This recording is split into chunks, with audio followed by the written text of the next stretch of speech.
Добрый вечер. Вы смотрите Якутия Лайв. С вами Ирина Ефимова. Последние недели для всех жителей нашей страны прошли под эгидой выборов. Активная агитация, дебаты, выступления, встречи с избирателями. Якутяне голосовали за кандидатов в Государственную Думу 8-го созыва, а также некоторые районы выбирали депутатов филд-тумен и глав муниципалитетов. Проголосовать можно было в течение 3 дней, при этом каждый мог выбрать участок для голосования не по прописке, а там, где ему удобно. Нужно было только оставить заявку на портале госуслуги. Итоги выборов в нашем регионе удивили многих. Состав депутатов, которые будут представлять Якутию на федеральном уровне, изменился. О том, чего нам ждать в будущем от политической системы, какие функции выполняют депутаты и, конечно же, обсудим итоги выборов с сегодняшним гостем, кандидатом исторических наук, заведующей кафедрой исторического факультета Северо-Восточного федерального университета имени Максима Кировича Амосова, известным у нас в республике политологом Ольгой Парфеновой. Добрый вечер, Ольга Афанасьевна. Добрый вечер, Ирина. Выборы в Думу, в Илтумен, для многих избирательная система – это вообще как темный лес. Давайте начнем с вопроса о том, что делают депутаты от Якутии в Москве. Вот какие у них основные обязанности, скажем так, чисто технически. То есть, что они должны помогать в решении наболевших проблем якутян, это понятно. Но вот как это происходит? Ну, на самом деле, наши парламентарии, они работают не только вот в качестве таких вот больших заседаний, где они голосуют, мы часто видим такую картинку, да, но они работают еще и в комитетах. И, конечно, каждый депутат Государственной Думы, он является членом, находится в составе какого-либо комитета, комитета по отраслям. И задача этих комитетов – это вот собрать огромную статистику, очень большой материал по стране, подготовить законопроект для того, чтобы он был работающим, обработать весь этот материал и, наконец, для того, чтобы законопроект был живой, для того, чтобы он смог действительно отразить наши потребности и интересы, вот для этого, собственно говоря, комиссия вся плотно работает. И вот этот ореол, такой вот миф существует о том, что депутаты отдыхают, нажимают на кнопочки, получают там большие какие-то деньги. Это не совсем так. Они очень работают плотно, на самом деле, депутаты в Москве от Якутии. Это большая и очень ответственная работа. Я хочу напомнить, что мы работаем в прямом эфире, и задать вопрос гостю можно прямо сейчас, позвонить в студию по телефону 8 41 12 14 42 14 39 или отправить сообщение на номер горячей линии в мессенджере WhatsApp по номеру 8 914 235 0502. Ольга Афанасьевна, избирательная кампания была очень серьезная. Кандидаты ходили на дебаты и на нашем канале, и на ГТРК САКА. Высказывали свои идеи, предлагали познакомиться с программами, которые они планировали воплотить в жизнь. Вот как вы считаете, насколько изменится жизнь якутян теперь вот с приходом членов партии КПРФ? Ну, я думаю, что вот таких кардинальных изменений в жизни якутян из-за того, что вот именно первое место у нас по нашему региону получила КПРФ, не будет, так как партия набрала, ну, скажем, она по России не стала первой все равно, да? Она стоит там во 2-м месте, и общее количество депутатов все равно, получается, уступает «Единой России», но у нас поменяется состав наших депутатов, тех депутатов, которые шли от Якутии. Если раньше у нас были 2 партии, вы знаете, это «Единая Россия» и представлялась «Справедливая Россия», да, то теперь, получается, ну, думаем, да, вот мы сейчас пока точно, абсолютно точно не скажем, но, скорее всего, будет так. 1 депутат от «Единой России» и 1 депутат от КПРФ, одномандатник. Как раз вот Петр Амосов будет представлять Россию как одномандатник. Ой, извините, Якутию, да, Якутию как одномандатник он будет в парламенте страны. Ага. Вот. Так что вот так вот. Вот в этом, да. Ну и, конечно, не надо забывать, что каждый депутат, он является не только вот представителем региона, но и является членом своей партии. А там у них фракция, естественно, да. Так что это тоже будет накладывать отпечаток.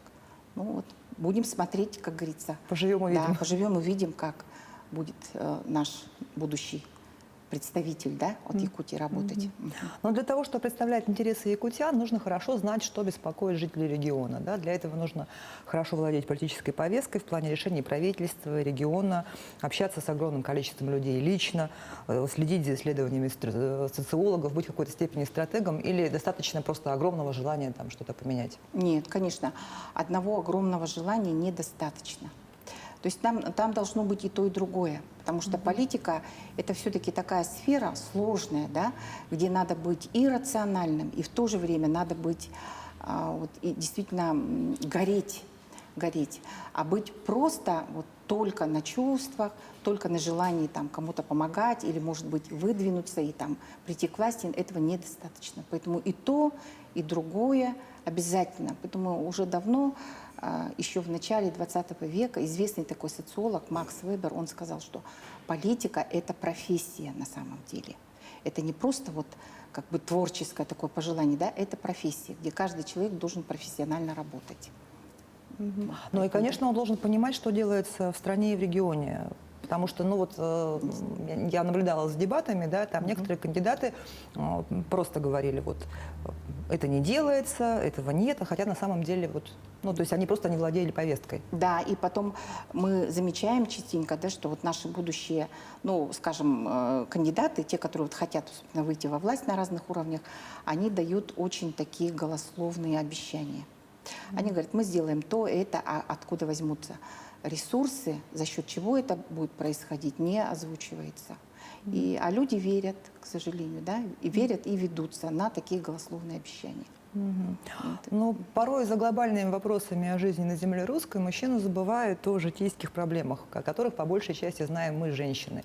Вот как вы считаете, есть ли у России шанс сравнять количество депутатов женщин и мужчин? И поможет ли это решать эффективнее вопросы защиты семьи и детства? Вот женское участие в политике в последние годы особенно возросло. И я так вижу, замечаю, да, вот социологи пишут, политологи пишут, что особенно на муниципальном уровне. И в Якутии мы тоже это наблюдаем. У нас есть главы муниципальных образований, женщины, есть депутаты Илтумен, конечно же, да, и депутаты Госдумы, это вот мы тоже знаем. Так что женщины все активнее и активнее. Почему?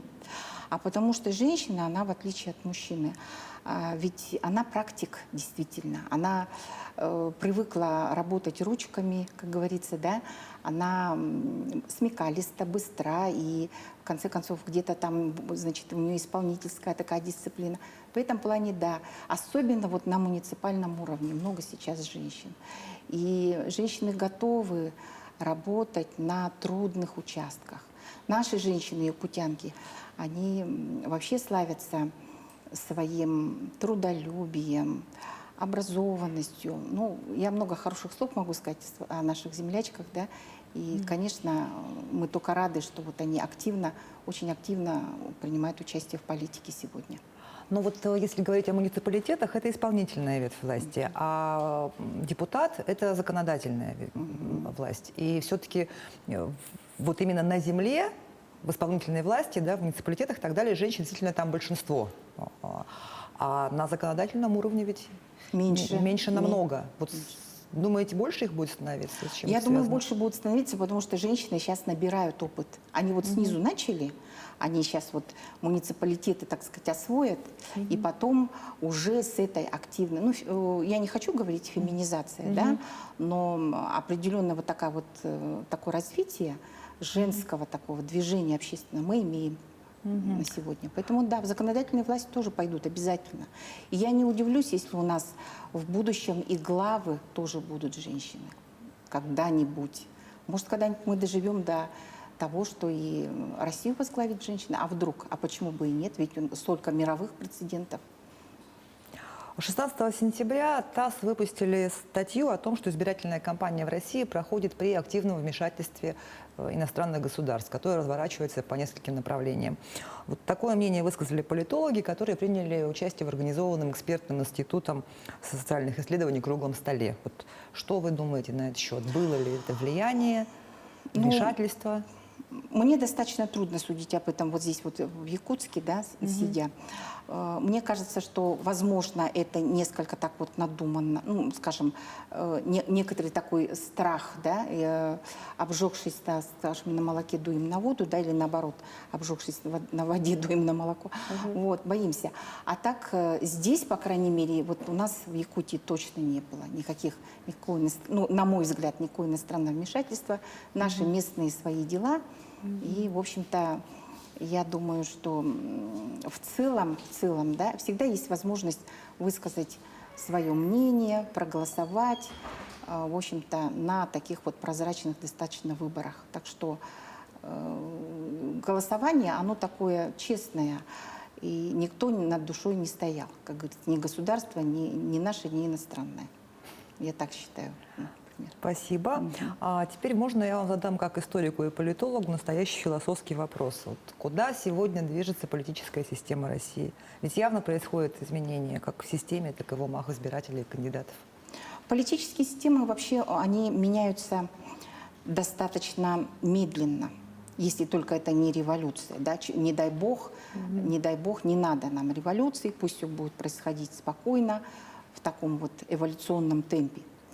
И если рассматривать изменения политических систем вот в истории, то мы видим, как правило, это происходит поколенчески. То есть должны меняться постепенно избиратели, должна меняться политическая культура людей, а это происходит не сразу. Ведь мы только недавно, собственно, Россия, она ведь молодая. В каком году? Вот буквально 30 лет, да, только государство. Это молодое государство, и сразу резко политическая система не изменится. Постепенно, когда у нас вот вырастут новые избиратели, новые поколения, которые вот родились в 21 веке, последующие, вот тогда, да, можно ждать. К середине века, возможно, да. Где-то так, я думаю. Действительно, каких-то вот таких вот серьезных изменений. И все должно происходить постепенно, изнутри. Вообще люди ошибочно считают, что система влияет на культуру людей, на человека, на его жизнь. На самом деле все наоборот. Культура и люди сами определяют конфигурацию системы. Вот. Вот тут совершенно обратная связь. То есть не бытие определяет сознание, а сознание бытие? Ну, если вот марксистскими такими, да, определениями рассуждать, то так. Ну, то есть на самом деле не власть государства определяет, как я живу, да? А я выбираю власть? Я, да, будучи вот человеком активным, осознанным, вот я и определяю то, каким является вот мое государство. На самом деле так. Коллективно так вот мы все так ответственность несем в этом плане. Ну вот да, кстати, стоит отметить, что сегодня люди более ответственно относятся к выборам, чаще высказываются о политике, начинают в ней разбираться. Многие отметили, что появились новые партии. Но вот у новых партий не так много денег на избирательную кампанию, и устоявшиеся гиганты, как монополисты в бизнесе, поглощают их своим влиянием. Вот как сделать так, чтобы у всех были равные возможности для освещения своих программ? Ну, есть ли какой-то вот рецепт универсальный? Я думаю, что на самом деле равные возможности законом предоставлены. То есть есть у них какая-то вот общая площадка, да, в средствах массовой информации. И действительно не хватает опыта, возможно, вот у этих молодых партий, но где-то и недостаточно активности.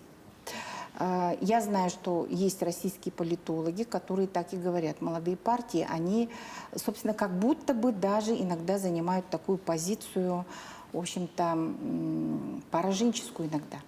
Они как будто бы заранее готовы к тому, что мало наберут процентов, и не очень активны, недостаточно активны. Между тем, возможность быть активными, она сегодня есть, особенно вот в интернете.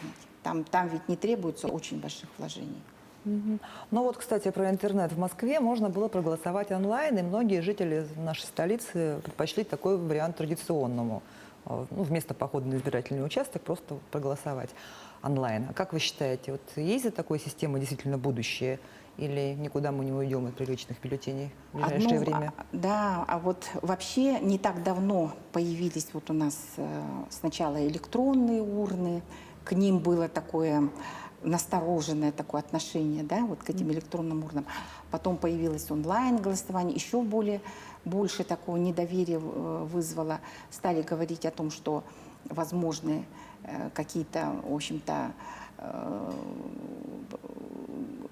какие-то, в общем-то, хакерские, да, атаки, вот это все стали, значит, подозрения такие она вызвала.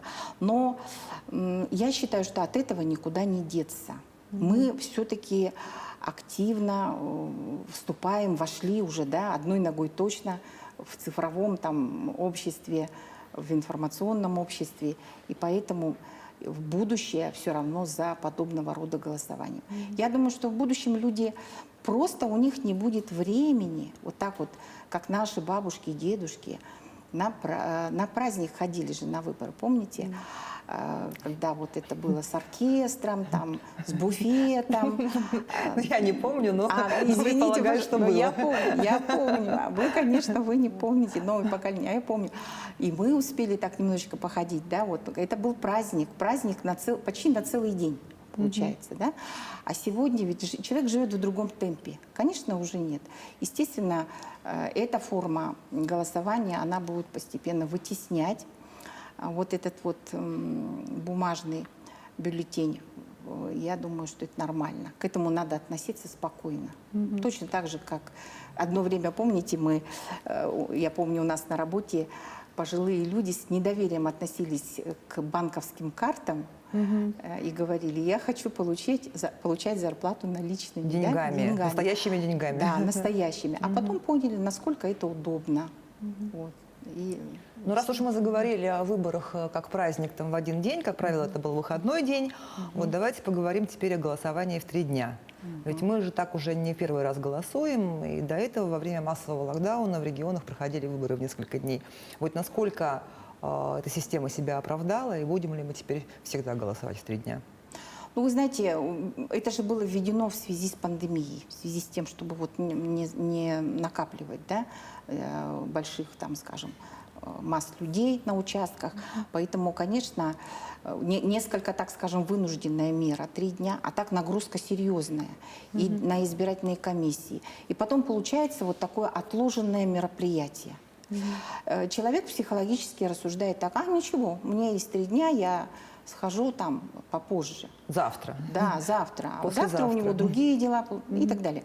Естественно, в этом случае он может просто и не дойти до избирательного участка. Поэтому, мне кажется, так как эта мера вынужденная, все-таки, скорее всего, в будущем мы будем голосовать, вот, возможно, онлайн, ну и нам дадут, вот, опять же, ну пусть пару дней, но мы не на участок будем ходить. Вот, а вот именно онлайн голосовать. Вот, возможно, так. Ну вот лично я с удовольствием воспользовалась услугой открепления там, от своего участка, прикрепилась к работе, спокойно в пятницу после работы проголосовала, и выходные у меня свободны для там, моих личных дел, провести время с семьей там, и так далее. Вот, то есть, как по мне, так это очень удобно, но некоторые видят в такой опции подводные камни. Вот как вы считаете, нужно ли позволять голосовать там, где удобно? Потому что многие же еще живут в одном месте, а прописаны в другом, например, да? Снимают квартиру в центре, прописаны в Мархе, и нужно им туда, в Марху, там ехать, чтобы голосовать, например. В будущем это спокойно. И это хорошо. Это, я считаю, современный такой подход, когда человек голосует там, где ему удобно. В конце концов, мы уже и в поликлинике ходим там, где нам больше нравится, так, прикрепляемся.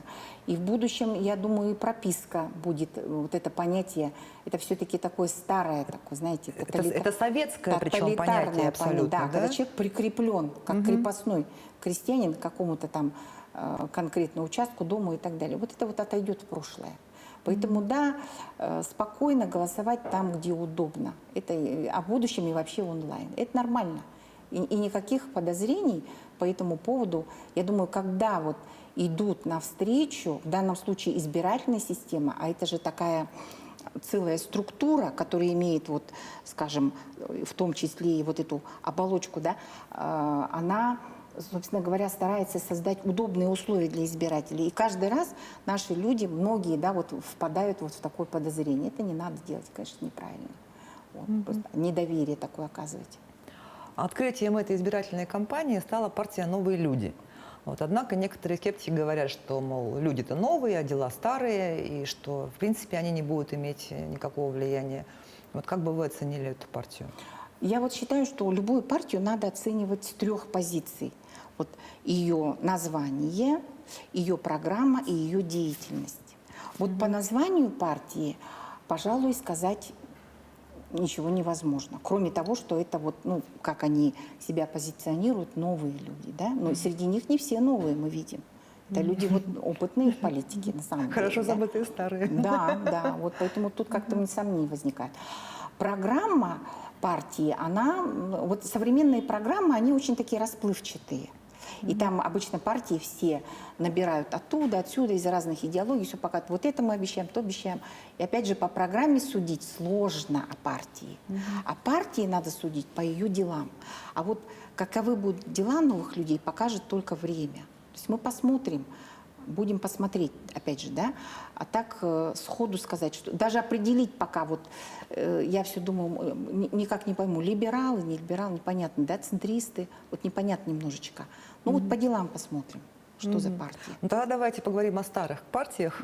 КПРФ и ЛДПР во многом базируются на харизме лидеров своих федеральных, которые, впрочем, моложе не становятся. Вот как вы думаете, через сколько времени мы сможем увидеть обновление в этих партиях? Сменится ли их генеральная линия после смены лидеров?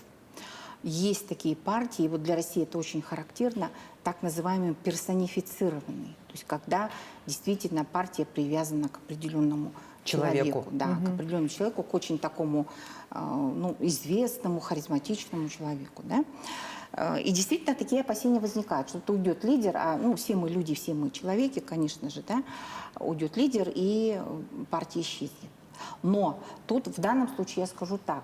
Вот КПРФ – это партия социалистическая. На самом деле она не коммунистическая, она социалистическая. То есть она не красная, она розовая. Так? Ну, это, конечно, шутка, но это так и принято говорить. Умеренно красная. Да, умеренно красная. Они не радикальные коммунисты, конечно, ну такие социалисты добротные. И вот эта идея социализма, она все равно будет популярна до тех пор, пока будут существовать ну, какие-то определенные социальные проблемы, проблемы неравенства там, и так далее, да? Там, уровня жизни и прочее. Естественно, что такая партия будет. В свое время КПРФ, она собрала под своей эгидой, тогда в 90-х годах много было таких партий, да? Она вот всех собрала, и вот, собственно говоря, как преемница КПСС себя немножечко так позиционировала. Но на самом деле, немножечко. Ну, я так аккуратно всегда привыкла говорить, у меня такая работа, да, я все так это. Но вот смотрите, тем не менее, не является наследницей КПСС, конечно. Это другая партия, партия. Просто название вот сохранила коммунистическое. Вот. А потребность в партии такой будет у людей. И, конечно же, партия сохранится. Сменится лидер рано или поздно. А вот что касается ЛДПР, здесь чуть сложнее, потому что эта партия такая правая, консервативная, и все зависит от того, какие социальные процессы идут. Если будут существовать вот эти вот когорты людей, которые склонны к, ну, скажем так, к тому, чтобы вот их интересы, да, выражались вот в такой радикальной форме, а так бывает, когда в обществе очень проблемно, то, конечно, да, вот представьте, безработица, да, вот парень сидит без работы, вот ему кажется, что там все его обидели и прочее, да, естественно, он пойдет голосовать, ну, возможно, да, скажем, пойдет, проголосует за эту партию, которая кричит, буквально кричит, что вот мы вас защищаем. Вот. То есть правые настроения, вот такие консервативные, они тоже имеют место быть, особенно в такие неспокойные времена. Так что я думаю, что партии будут, и линии менять они свои сильно не будут, поменяются лидеры. Ну вот в этой выборной кампании многие представители «Единой России», ну не то чтобы скрывали, но, скажем так, не афишировали свою принадлежность к партии, считая, что эта информация на пользу им не пойдет. Тем не менее, как мы видим, по стране, да, «Единая Россия» довольно уверенно победила на всероссийских выборах. Вот не считаете ли вы, что какое-то взаимоисключение здесь получилось?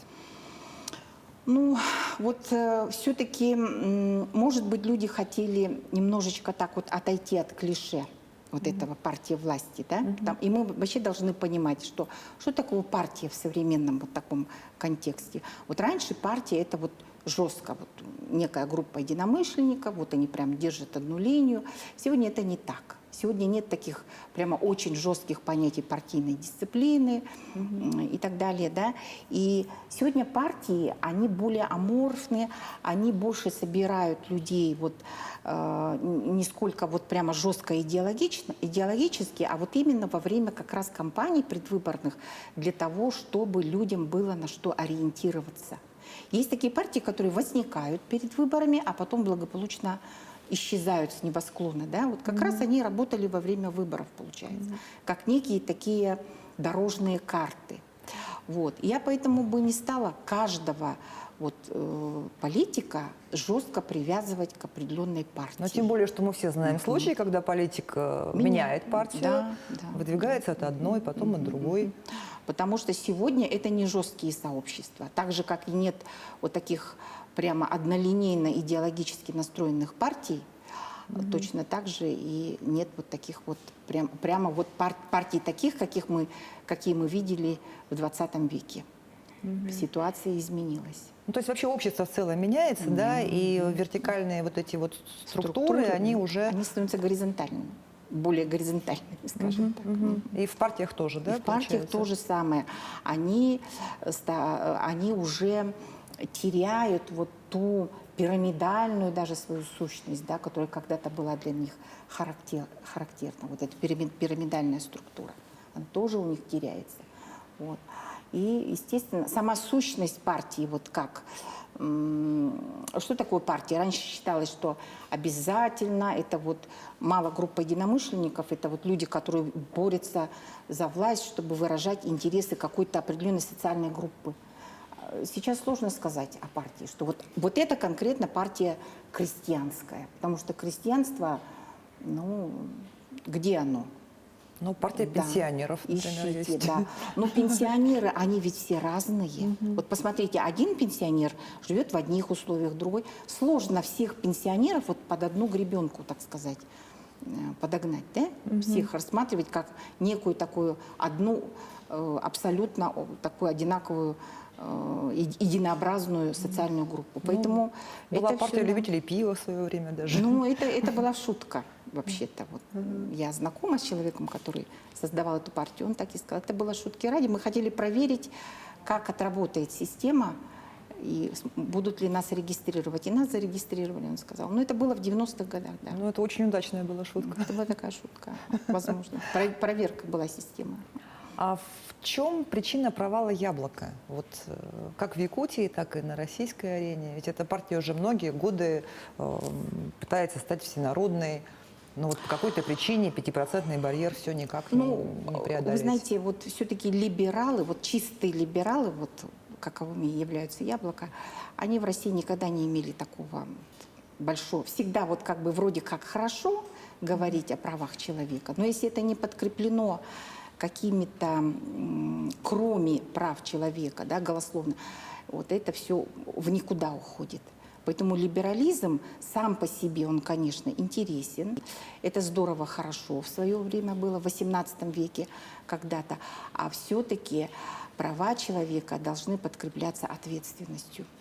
Вот. И поэтому, да, «Яблоко», оно, как говорится, стареет. Оно, да, оно стареет, оно постепенно теряет своих сторонников. Появляются другие либеральные партии, кроме «Яблока», более такие инновационные.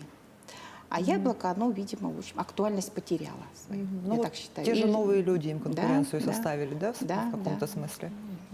И потом нет активной у них агитации, вот не было же у «Яблока» практически. Ну, победитель выборов, коммунист Петр Амосов, был уверен в своей победе изначально. И, как говорит в интервью, отчасти из-за того, что ему эту победу предсказала гадалка. Вот. Прокомментируйте, пожалуйста, как философ. Действительно ли могла гадалка угадать результаты выборов?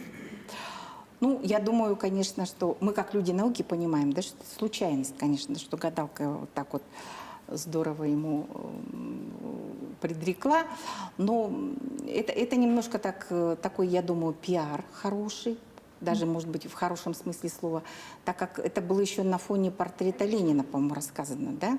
Ленин, он же боролся с религиозными предрассудками, но поскольку партия КПРФ это все-таки не коммунистическая, а скорее вот социалистическая, видимо, да, социалисты, они и в церковь ходят, и к гадалкам, так что Петр Амосов тут, скажем так, немножко пропиарился в этом плане. Да, он как, ну, скажем, пошутил, видимо. Не пошутил, но рассказал вот такой. Ну, это, видимо, как с партией любителей пива, такая же была, Мгм. такая же получилась удачная шутка. Да. Но, как бы то ни было, он победил без практически наружной рекламы, немного агитации у него было. Во всяком случае, это было несравнимо с тем, что предпринимала «Справедливая Россия».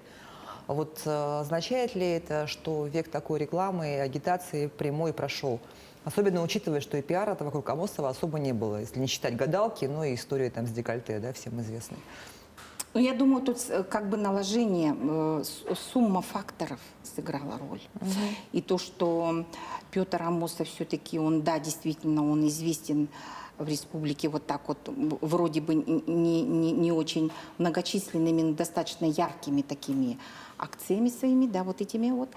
Далее, то, что все-таки люди были несколько, так скажем, настроены вот после экологических наших бедствий, да, вот у них были такие ностальгические настроения вот по поводу коммунистов, которые, может быть, придут к власти и их опять, значит, будет социальная политика такая, в общем, благоденствующая, да, вот это вот, может быть, и сыграло, конечно же, но и мне кажется, что электорат, вы знаете, вот 50, около более 50% у нас хорошая же явка была в целом, да, на выборы.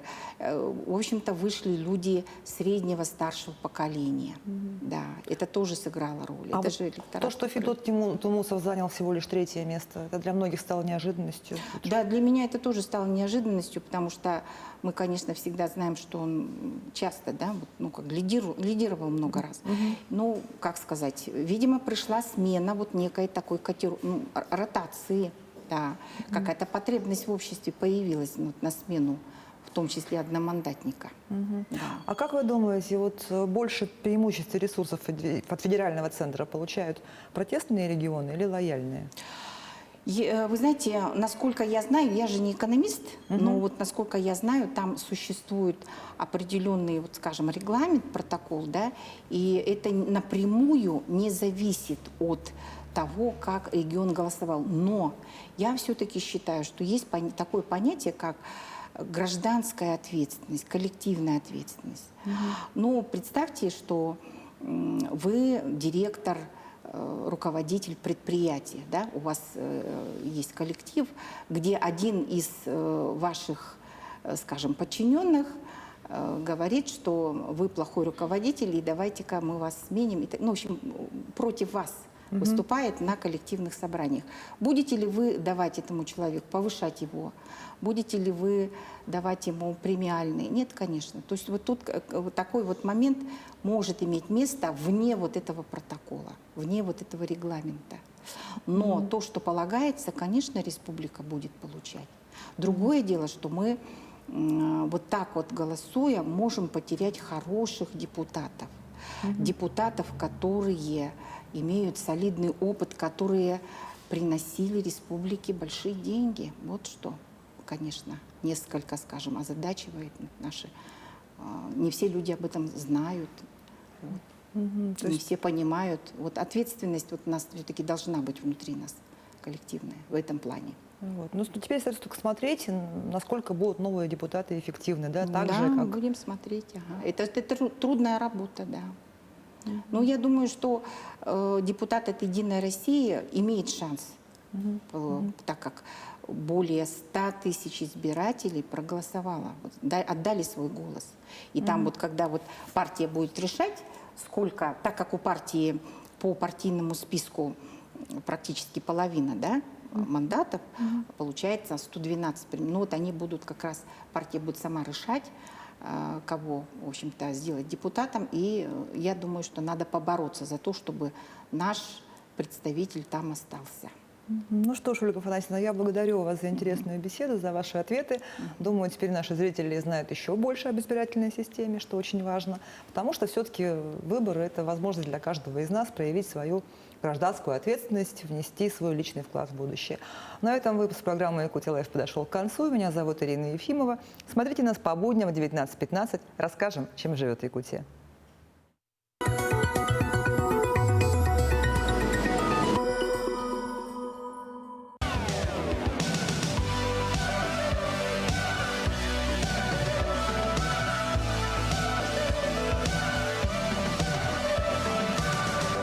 Джинса с нами теплее.